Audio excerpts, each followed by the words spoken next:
sponsor, Manscaped. Uh-huh. You know, have you tried the new equipment that's been sent? I'm afraid because it says weed whacker. I'm scared. Maven, Manscaped. What are you thinking about Love Manscaped, dude? Love it. What do you use it for? Necessity. What don't I use it for? Put it this way. The only hair I have on my entire body is these eyebrows. Yeah. That you see. These caterpillars racing to the middle of my nose. That's it. That is it. That's all I have. And that's all I want. That's the so Manscaped is a You- must. We were talking before the show. There's nothing worse than just hair. Yeah. Right? Hair on a woman, hair on a man. It's just bad. Absolutely. And it's the one thing that the older I get, it starts growing more in unwanted areas. Absolutely. I hate it. I'm going to ask you a question. Uh-oh. Just going to go out there. Oh, boy. Go for it. You're doing a deed. Yes. Again, I don't want you to have to admit this because we, as men, we try not to admit this. But if you're going to go do the deed on a woman, would you rather have her be hairless or a little hair, racing stripe, or racing stripe, full retro bush? Racing stripe. Retro bush is out. Yes, thank you. Retro bush is out. Yeah. I don't mind a small, well manicured landing strip. Every now and then, if it's completely, and I'm talking like baby's ass bald, then I start. Where is that pedophilia line? I don't want to wander into that. That's very interesting. Like that. I never thought about that. You're a smart dude. Holy shit. So if the landing strip is clean enough for the plane to go in smoothly, you're cool with that? If the landing strip has, like I said, well manicured, you can see both sides. It's not like blinking lights on both sides of that. I don't want, I don't want the shrubbery going off into unwanted areas on that as well. Gotcha. Oh, look what you found. Ooh. I got to be all honest though. Hey, the older I get though, I don't think I can be as I found it. Have you ever gone down there and she slowly brings down the underwear? Then what is retro? Just, absolutely. You're like, whoa! Wow! Yeah, I'm 46. Like it pops of course. out. Do you like walk out or what do you do? No, I muster through. I muster up the courage to get He's through. a trooper. Yeah. He's a trooper.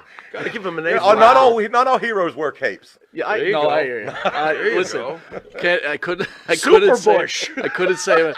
Well, if you have the same beliefs as Maven does, Manscaped could help you. Absolutely. The weed whacker. Absolutely. What are you thinking? I'm thinking that I may have to, go in a room, close the door, and hang out with the weed whacker for a little while. Yeah, I think you're a retro guy, aren't you? I like 70s adult films, if that's what you're getting at. Yeah, there you go. Yeah, but with that, we're going to take a quick Batman. commercial break and we'll be Anyway. back with this wrestling icon, Maven. We will see you in a drop kick second. Drop kick.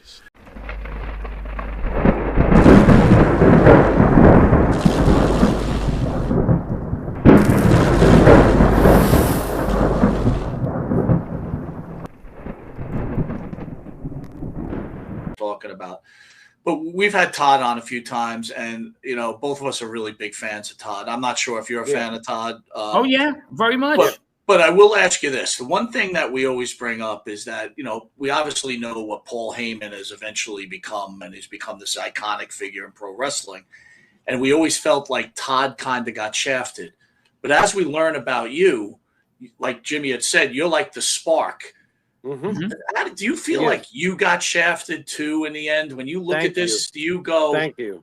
wow, I could have been a Paul Heyman, how does that feel? What makes you stop that? It's you had the mind, you invented something that obviously others ran the ball with and made money off of. Yeah. Do you feel you were ahead of your time as well? First of all, they didn't make money doing it. They lost money. They lost more money than I lost. And I always talk about wrestling. Think about this one. Ted Turner bought WCW and lost money and sold it. Right. Okay. At the end of the day, correct. You can't make money in wrestling unless you're the WWE, and that's not wrestling. All right. And I see the WWE banner behind you. That's not wrestling. They even tell you they're sports entertainment. They're not professional wrestling. Okay. And I'm one of those old marks. I'm old school. WWE, WWF, it's not wrestling. They think they are, and some of them do some phenomenal wrestling moves, no question about it. Okay, that's at least you said that much. We're WWE. Yeah. Oh, yeah. We were raised on, just as a disclaimer, we were raised on the East Coast. Sure. So we grew up with Vince's product, and I did notice one of your matches, and I have to mention it because this is a dream match to me personally, growing up on this coast. And look, Vince McMahon means something different to everybody. Sure. I understand your point of view. Sure. I see Larry Zbyszko versus David Sammartino. Was that something you wanted to see? Because my God, I wanted to see that. Well, How'd that go?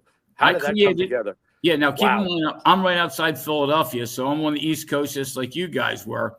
When I started the shows before it was TWA, at that point it was just independent wrestling. I happened to have known Bruno Sammartino through Carmella, because Bruno actually happened to have been our grand opening at our store. So I got to know Bruno. And anyway, one thing led to the other, and I said to myself, boy, I would love to get Bruno Sammartino and Larry Zbyszko in a ring. Okay, now I got close. Didn't happen because what I had is I had Larry Zbyszko against David Sammartino. I had David Sammartino being managed by Bruno and Larry Zbyszko being managed by Paulie Dangerously. Okay. Nice. And I tried to get the two of them in the ring just to create some heat, and they didn't want to do it.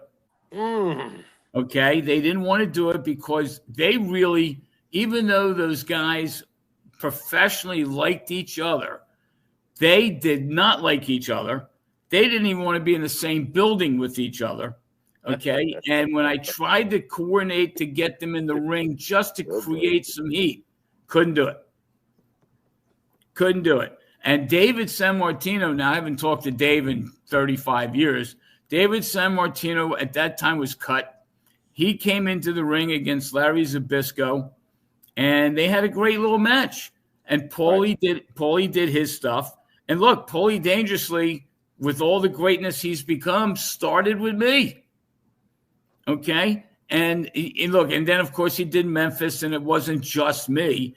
But I'll tell you, in hindsight, had I known what I was doing back then here I am. Think about this one. 35 years later, I'm on Monte and Pharaoh.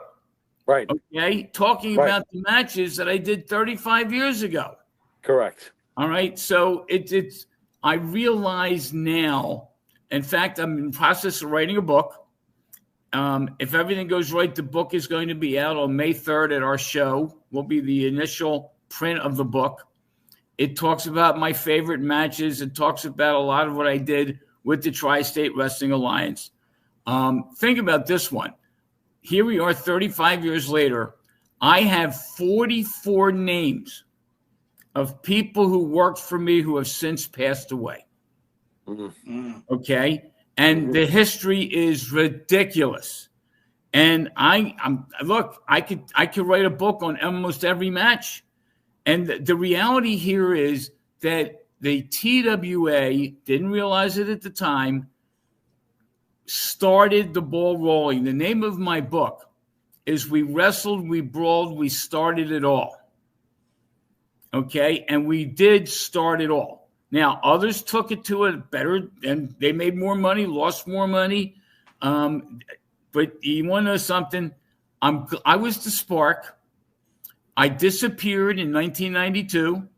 I disappeared for 17 years. Nobody knew where I was. Nobody could find me. I went below. That was it. Went back to work, went back to raising the family, and I stayed out of wrestling. But that was my call. What made you want to get out? I need to understand that as a person, because you did start something that eventually you see others succeed at. Why were you so, to me, it feels like you were like indifferent. Is the business that disgusting? What made you walk away from it, to walk away from it for 17 years? Because that's a long time before you realize, wait a minute, I started something and others have taken it, like you said, to another level, and they're getting paid to this day, some of them, a fortune, a spark that you did start. Yep. What makes you so passive to walk away for 17 years? I had to do it that way. If you know anything about wrestling, once it's in your blood, it's in your blood, and you either turn your back and walk away from it, or it's going to kill you. It's going to bury you. All right. I looked at me in hindsight. I love the fact that Cactus Jack became a millionaire. Okay. And even though he didn't start with me, I think I got him to the degree where he was able to get contracts and build up what he built up. Right. I worked with some of the greats. I worked with Abdullah the Butcher. I worked with the original Sheik. I worked with Jerry Law. I worked with Terry Funk. I worked with Kevin Sullivan. I worked with Eddie Gilbert. I mean, I can go down the list. A lot of people made a lot of money because of me. Okay. I lost a lot of money because of them. And I got out of the business. I was out $168,000 when that was real money. Right. Okay. This was back in in the 80s and 90s. Okay. I got out of the business January 18th of 1992. Yeah. And I was out $168,000 and I had to go back. My daughter was being born, as it turned out, on February 5th, 3 weeks after I got out of the business. And I knew that it was time. I had to go back and do what I had to do for the family. So I walked away from the business. Now, to this day, I know people don't believe me when I say this. To this day, I have never watched an ECW show, period. I've seen clips. I've been on YouTube and seen a match here or there, but I've never watched a 1 hour ECW show. I've never watched a pay-per-view to this day. Anger or indifference? No, it's certainly not anger. Okay. And I don't know if it was indifference. It was either the business was going to bury me or I had to move on. And it was just time to move on. Joel, the thing I got to understand, though, is where did you get your money from to pay for all these wrestlers, to pay for the venues? Like, what was your business strategy, or were you just independently wealthy? No, well, I wasn't independently wealthy, but I was a financial advisor, and I did what I told my clients to do. I saved the money. Now, what I actually did for a period of 2 years, I got out of the business and tried to do wrestling on a full-time basis. Okay? And I did. Unfortunately, you need money to live. Okay? And if you remember any of my shows were expensive. I used to have 10 to 12 people fly in. I used to have 6 to 10 hotel rooms for every show. Okay, I used to have $35,000 gates and make $1,500. Oh. Okay, then I had a radio show, wrestling radio, which was costing me $750 a week. Mm. So I had to generate close to $3,000 a year, just $3,000 a month, just to have the radio show, Right? which was helping me build. The bottom line is here. Let's cut to the chase. I was a lousy businessman. I was a fan, okay? And I was able to pay the guys because I had the money. Didn't mean I made money from it. I had shows, literally $35,000 gates, and I was lucky to make $1,500, okay? So in hindsight, if I had to do it all over again, Dennis Caroluzzo, who was a competitor of mine, but we were friendly. Right. He was a competitor. He worked with Larry Sharp in the Monster Factory. He used to do the little shows in high school gyms in South Jersey. He drew 200 people, 150 people, and he made money. Okay? He made money. I did these big monster shows, and I lost money. Okay? And to me, I wanted to develop the young talent. We had Ringmasters Wrestling School, which is where Sandman started and J.T. Smith started, and can go down that list. And between Ringmasters Wrestling School, the Squared Circle Fan Club, the Squared Circle Wrestling Store, Wrestling Radio, come on. I used to drive a Cadillac, and everybody knew that I was a horseman guy. So my license plate was in Pennsylvania 4HRSMN. And I used to drive everywhere in Philadelphia, and they all knew who I was. And they would blow the horns, and they'd give me cheers, and some people gave me the finger. Other people cheered me on, okay? And I was a Four Horsemen guy, and I always liked the bad guys. And in Philadelphia, the reason Hulk Hogan and the WWF did well is you always had a babyface at the top. Okay? If you remember, they had Bob Backlund, and they gave the strap to Iron Sheik so they can give it to Hogan. Bob Backlund tortured us in our junior high school days, but I digress. Go on. Okay. Well, bottom line is, you always, at least in the NWA, you had Flair at the top, and he would lose it, but then Right. get it back. He always had it. Right. So they were basically built around the heels, whereas the WWF was built around the baby faces. Understood. Yeah. Understood. And Mike, does that make us strange, though? Because we were raised to love the heels, but when Hogan came around, we fell in love with Hogan. So what does that make us, Mike? Confused? I don't Well, know. I think it makes you just be a fan of a certain type Right. of wrestler, If I it guess. works for you, if it works for you, it works for you. It can be in all different forms. I'll cut to the chase. If you watch Hulk Hogan in Japan, Right. the man can wrestle. Yes, sir. You Agreed. watch him here in New York and in Philadelphia, he never wrestled shit. Right. Right. Okay. It was the basic presentation. I understand. That's exactly right. I'm I know speaking what for you're myself. It's even like when I listen to today's fans, they get upset because there's too much mic work going on. To me, the mic work is the most important thing that you got out there, right? It That's what sells the draws show. you into sells you to the show. Well, in the old that's days, my opinion, anyway. in the old days, the promos were shorter and to the point, but they were so effective. If it was a Ric Flair talking, if it was a Hulk Hogan talking, the promos were much shorter than what we see today. Today, you're right, Mike. The first half of a Raw or a SmackDown can be a half an hour of talking before we get to the matches. But I do agree with you. How do you feel, Mr. Goodhart, about Mike's skills? Because you've got to have them. You've got to sell the show. Mike's skills are great, except the Mike's skills are the reason for the show. Right. Whereas with the WWF, it's the show. You watch WWF on TV, and you've got grand entrances beyond belief. Mm-hmm. Then they do 6-minute matches. Right. Okay. And then they do the crap in the back. It's just, and it's scripted. The damn, think about all wrestling is scripted. We don't have to pull any punches here. Not anymore. When you watch the old NWA, yeah, when you used to have the Rock and Roll Express against the Midnight Express, those guys beat the living hell out of each other. Mm-hmm. Okay, now one of the things that I tried to do with my matches is I told the guys in the back, you do it. When people leave my show, they got to believe that this stuff was real. So I'll give you an example. I had 3 shows, a Friday, Saturday, and Sunday. My main event was Wahoo McDaniel against Manny Fernandez. They beat the living shit out of each other. So I've been told.